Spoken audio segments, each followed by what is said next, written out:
था। हमारे last episode में हमने अग्निदेव को मिले शाप के बारे में जाना था और डुडुम्ब नाम की प्रजाति के बूढ़े सांप के पुनर्जन्म की कहानी और उनको मिले शाप के बारे में जाना था।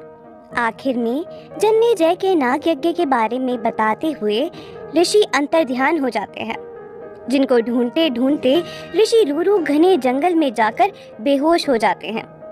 मैं जानती हूँ कि आप भी यही सोच रहे होंगे कि आखिर जन्मेजय के नाग यज्ञ में हुआ क्या था और उसका खुलासा आखिर कब होगा। अब चलते हैं वापस कहानी की ओर। होश में आने के बाद ऋषि रूरू अपने पिता के पास आए और उन्हें पूरा किस्सा कह सुनाया, जिसके बाद ऋषि रूरू के पिता ऋषि प्रमति ने उन्हें सब कुछ बता दिया। और इसी के साथ हमने आदि पर्व का 12वां अध्याय भी पूरा कर लिया है। ऋषि रूरू को उनके पिता ने क्या बताया, ये हमें आगे पता चलेगा। अब वापस चलते हैं ऋषि शौनक के सत्र में। ऋषि शौनक ने उग्रश्रवा जी से सवाल करते हुए पूछा, ऋषि श्रेष्ठ, हमें भी बताइए कि राजा जन्मेजय ने यह यज्ञ क्यों रखा और आस्तिक मुनि ने उनके इस यज्ञ को क्यों रोका। हमें दोनों ही कहानियां विस्तार में सुनाइए। ऋषि शौनक के सवालों का उत्तर देते हुए उग्रश्रवा जी कहते हैं, ऋषि, आस्तिक का उपाख्यान अर्थात कहानी बहुत बड़ी है, इसको ध्यान से सुनिए। इसी के साथ उग्रश्रवा जी ने आस्तिक ऋषि की कहानी शुरू की। यह ब्राह्मण लोक का बहुत पुराना इतिहास है। ये इतिहास स्वयं ऋषि व्यास के मुख से मेरे पिता लोमहर्षण जी ने सुना था और उनसे मैंने सुना। आस्तिक ऋषि के पिता जरत्कारु एक प्रभावशाली ब्राह्मण थे, जिन्होंने अपनी इंद्रियों पर काबू पा लिया था। वे हर समय तपस्या में लीन रहा करते थे। उन्होंने अपनी निंद्रा पर भी काबू कर लिया था। वे वायु पीकर और भोजन का त्याग करके भी बहुत प्रभावशाली लगते थे। एक समय की बात है, ऋषि जरत्कारु ने कुछ लोगों को उल्टे लटके हुए देखा और उनसे पूछा कि आप ऐसे उल्टे क्यों लटके हुए हैं। उत्तर देते हुए उन्होंने कहा कि ब्राह्मण, हम यायावर मुनि हैं। हमारे वंश के रुक जाने की वजह से हम यहाँ लटके हुए हैं, क्योंकि जिनके वंश का नाश हो जाता है या जिनका वंश रुक जाता है, उन्हें मुक्ति नहीं मिलती है।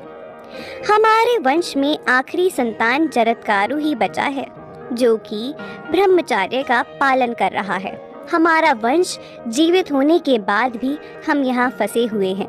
ऋषियों की ये बात सुनकर जरत्कारु दुखी हुए। उन्हें दुखी देखकर ऋषि ने उनके दुख का कारण पूछा, जिसका उत्तर देते हुए उन्होंने बताया कि वे ही जरत्कारु हैं और अपने पितरों की ऐसी दशा देखकर वे विवाह करने के लिए तैयार हैं, लेकिन उनकी कुछ शर्तें हैं। जरत्कारु की शर्तें कुछ इस प्रकार थी, मैं उसी स्त्री से विवाह करूंगा जो मुझे दान में मिलेगी, क्योंकि कोई भी पिता एक दरिद्र को अपनी बेटी दान में क्यों देगा। मेरी दूसरी शर्त ये है कि मैं उसी स्त्री से विवाह करूंगा जिसका नाम मेरे नाम जैसा ही हो। ऐसा निश्चय करके जरत्कारु अपनी पत्नी की तलाश में धरती पर घूमते रहे। एक दिन जरत्कारु भिक्षा में पत्नी का दान मांगते हुए एक वन में पहुंचे, जहां उनकी आवाज सुनकर नागराज वासुकी अपनी बहन जरत्कारु को लेकर उनकी सेवा में पहुंच गए और इसी के साथ ऋषि जरत्कारु ने नागराज वासुकी की बहन से पूरी रीति रिवाजों के साथ विवाह किया। कहानी को आगे बढ़ाते हुए उग्रश्रवा जी बताते हैं कि पूर्व काल में नाग माता कद्रू ने सर्पों को शाप दिया था कि उन सब को जन्मेजय के यज्ञ की अग्नि में जलकर भस्म होना होगा, और इसी शाप की शांति के लिए नागराज वासुकी ने अपनी बहन का विवाह ऋषि जरत्कारु से किया। सर्पिका जरत्कारु के गर्भ से आस्तिक ऋषि का जन्म हुआ था, जिन्होंने जन्मेजय के यज्ञ में अपने पितरों संबंधियों को नाग यज्ञ की अग्नि में भस्म होने से बचाया था। और इस प्रकार उग्रश्रवा जी ने आस्तिक मुनि की कथा कह सुनाई और हमने आदि पर्व का 15वां अध्याय पूरा कर लिया।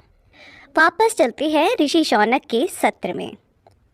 ऋषि शौनक ने ऋषि उग्रश्रवा जी की बड़ाई करते हुए कहा, आप बहुत अच्छे कथावाचक हैं।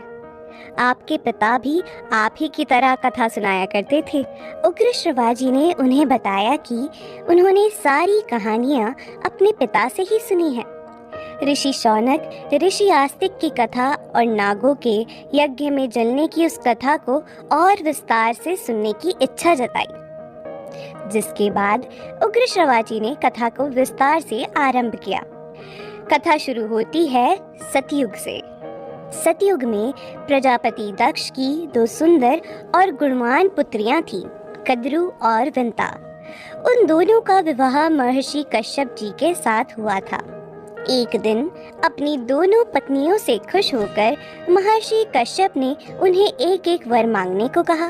कद्रु ने 1000 समान शक्तिशाली नागपुत्रों का वरदान मांगा और विंता ने कद्रु के 1000 पुत्रों से श्रेष्ठ 2 बलशाली पुत्रों का वरदान मांगा।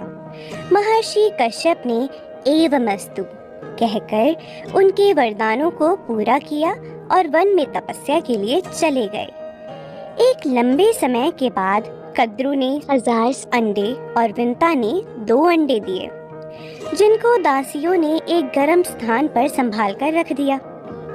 500 वर्ष बीत जाने के बाद विंता के अंडों से 1000 समान बलशाली नागपुत्रों का जन्म हुआ, लेकिन विंता के अंडों में कोई बदलाव नहीं आया, जिसके चलते विंता ने अपने दोनों अंडों को खुद फोड़कर बच्चों को बाहर निकालने का निश्चय कर लिया। कहा जाता है कि जब कद्रु ने पहला अंडा तोड़ा तो उसने अपने पुत्र को देखा, जिसका आधा शरीर पूरी तरह से विकसित नहीं हुआ था। उस पुत्र ने अपनी माता को शाप दिया कि माँ, तुमने अपनी बहन से ईर्ष्या के चलते मुझे इस तरह आधे शरीर का बना दिया, इसीलिए मैं तुम्हें शाप देता हूँ कि तुम 500 वर्ष तक अपनी बहन की दासी बनकर जियोगी और तुम्हारे इस शाप का अंत तुम्हारा दूसरा पुत्र करेगा। अगर तुमने 500 वर्ष तक इसके जन्म की प्रतीक्षा की तो। ऐसा कहकर विंता का पुत्र अरुण अंतरिक्ष में उड़ गया। अरुण अंतरिक्ष में जाकर सूर्य देव के सारथी बन गए। तभी से सूर्योदय से पहले दिखने वाली लाली के रूप में हमें अरुण के दर्शन होते हैं। तो ये था हमारा आज का एपिसोड। क्या अब विंता अपने दूसरे अंडे को भी फोड़ देगी या 500 वर्ष तक अपने दूसरे पुत्र का इंतजार करेगी, या इन आने वाले 500 वर्ष में अपनी बहन की दासी बनकर रहेगी? ये जानने के लिए सुनना होगा आपको हमारा अगला एपिसोड।